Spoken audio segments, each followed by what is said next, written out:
The Russo-Ukrainian War, or Russian invasion of Ukraine, is a full-scale war between the Russian Federation and Ukraine, which started in late February 2022. The first interaction was in 2014, and it has a full backstory that led to this disastrous war. Post-Soviet era. In 1991, the Union of Soviet Socialist Republics dissolved. In that time, Russia and Ukraine had close diplomatic ties. In 1994, Ukraine signed the Treaty of Non-Proliferation of Nuclear Weapons as a non-nuclear state, giving them to Russia. In return, Russia, United Kingdom and United States agreed to uphold the territorial integrity and political independence of Ukraine. After the dissolution of USSR, many Eastern Bloc countries joined NATO for regional security against the Russians, who had a constitutional crisis in 1993, the war in Abkhazia from 1992 to 1993, and the first Chechen wars from 1994 to 1996. Russia was worried about the NATO expansionism in East. At 2008 Bucharest summit, Georgia and Ukraine sought to join NATO. The response among the members was divided. The Western powers didn't want them to join as members, but while George Bush wanted their entry to NATO, Putin voiced strong opposition against Georgia and Ukraine NATO membership. Euromaidan and the Revolution of Dignity. In 2009, the former Prime Minister of Ukraine, Viktor Yanukovych, a pro-Russian politician, announced his intent to run for president in the 2010 Ukrainian president election, which he won. In November 2013, a wave of large pro-European Union protests erupted in response to Yanukovych's sudden decision to join Eurasian Economic Union. The Ukrainian parliament was ready to join EU, but due to pressure from Russia, they had reject. The protest was called Euromaidan movement. On February 21, 2014, Yanukovych and the leader of parliamentary opposition called for an early election. The following day, Yanukovych fled the capital after his powers were stripped. On February 23, 2014, the parliament adopted a bill to repeal the 2012 law that gave the Russian language an official status in the Russian-speaking zones. The bill was not enacted, but the proposal was provocative, intensified by the Russian press. On 27 February, an interim government was established and early presidential elections were scheduled. The following day, Yanukovych resurfaced in Russia and in a press conference declared that he remained the Ukrainian president, just as Russia was beginning its military campaign in Crimea. Russian military bases in Crimea. At the onset of the conflict, Russia had roughly 12,000 military personnel in the Black Sea Fleet in several locations in the Crimean Peninsula, like Sevastopol, Kharkiv, Vardiansk, Simferopol, Rayon and Sarik, together with many others. The Russian presence in Crimea was by the basing and transit agreement with the Ukrainian government to host maximum 25,000 troops, and they were required to respect Ukraine's sovereignty, to honour its legislation, and to not interfere in the internal affairs of the country. According to the original treaty on the division of the Soviet Black Sea Fleet in 1997, Russia was allowed to have its military bases in Crimea until 2017, when they had to evacuate all military units. The annexation of Crimea. The annexation began on 20 February and 23 February.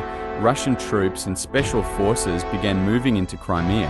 On 27 February, Russian troops without insignias began their advance in Crimea, taking the Crimean parliament, raising a Russian flag, securing key points, and cyber-attacking communication. On the 1st of March, Russia approved the use of armed forces and besieged Ukrainian bases. On March 24th, the Ukrainian forces were forced to withdraw until March 30th, when Crimea was evacuated and declared temporarily occupied on April 15th, and NATO suspected the Russians. Donbas War. Beginning in late February 2014, demonstrations by pro-Russians and anti-government groups took place in major Ukrainian cities in southern and eastern regions, where is a major Russian population. Russian involvement in this situation was limited to supporting the demonstrations, exploiting this, however, launching a political and military campaign against Ukraine. In late March, Russia continued to gather forces near the common border, reaching a maximum of 40,000 troops by April.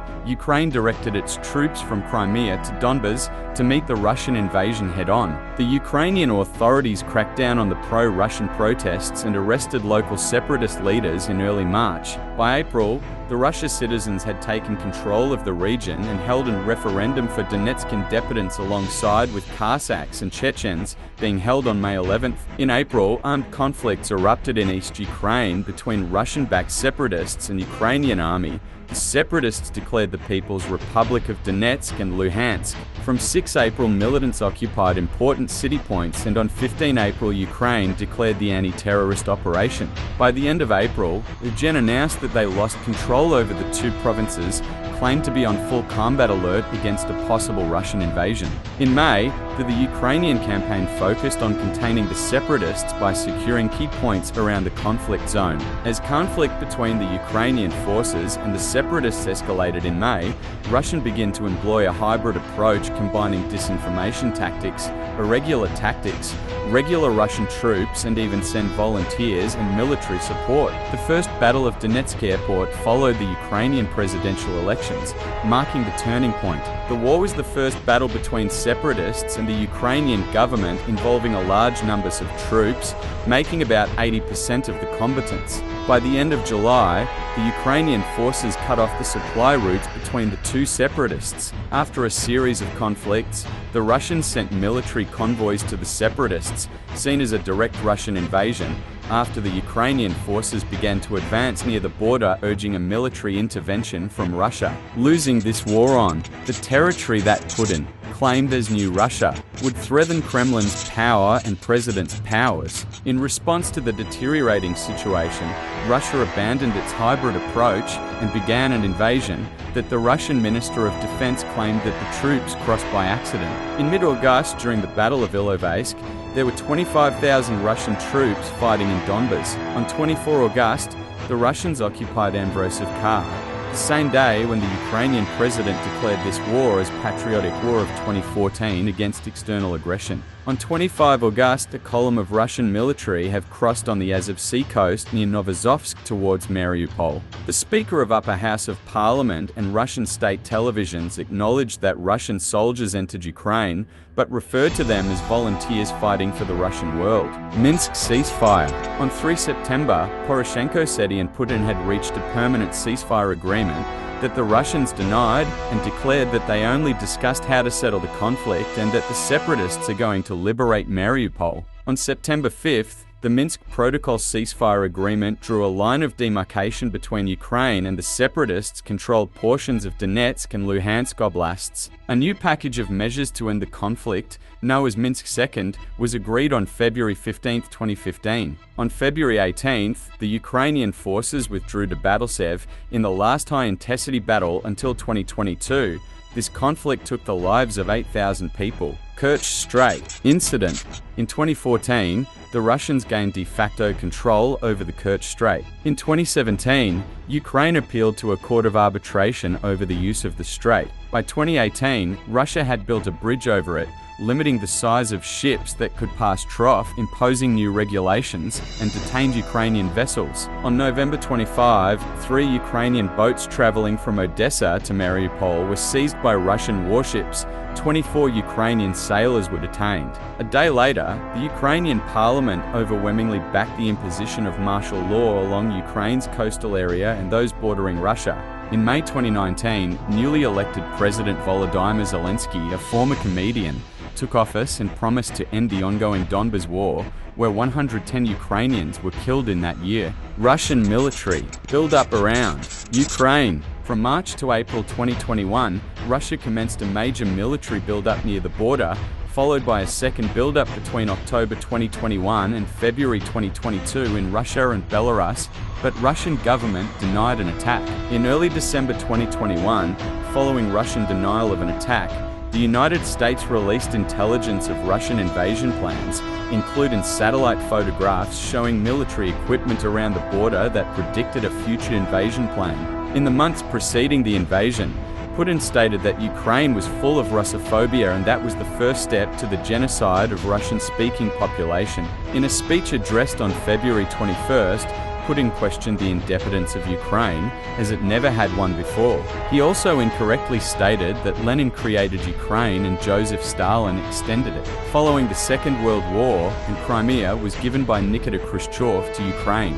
Putin falsely claimed that the Ukrainian society and government was dominated by Nazis because of the collaboration in German-occupied Ukraine during the Second World War, echoing anti-Semitism. The Azov battalion also contained SS symbols. The Ukrainian president said that his family fought in the Soviet army and were victims of the Holocaust due to their Jew origins. The war in Donbas escalated in February 17, 2022, and on February 21st, Putin gave a speech that he diplomatically recognizes Luhansk and Donetsk People's Republic and sent Russian troops in Donbas, which referred to as peacekeeping mission. The Ukrainian parliament ordered a mobilization. On the night of February 23rd, Zelensky gave a speech in Russian which he appealed to the citizens of Russia to prevent a war.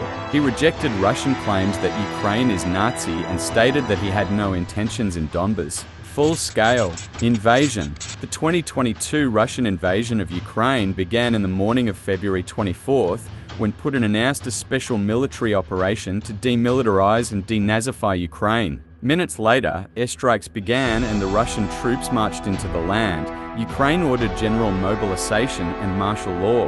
The Russian troops were initially launched in north from Belarus, in northeast towards Kharkiv, a southern front in Crimea and a southeastern one in Donbas. In north and northeastern front, Russia suffered losses and had to retreat in Crimea and Donbas. On April 19th, Russia launched a renewed attack, and on May 13th, Ukraine launched a counter-offensive. On September 30th, Russia signed the annexation of 4 Ukrainian oblasts that wasn't recognized worldwide and announced a conscription of 300,000 men to fight in the war that is still ongoing. Thanks for watching. Like and subscribe for more.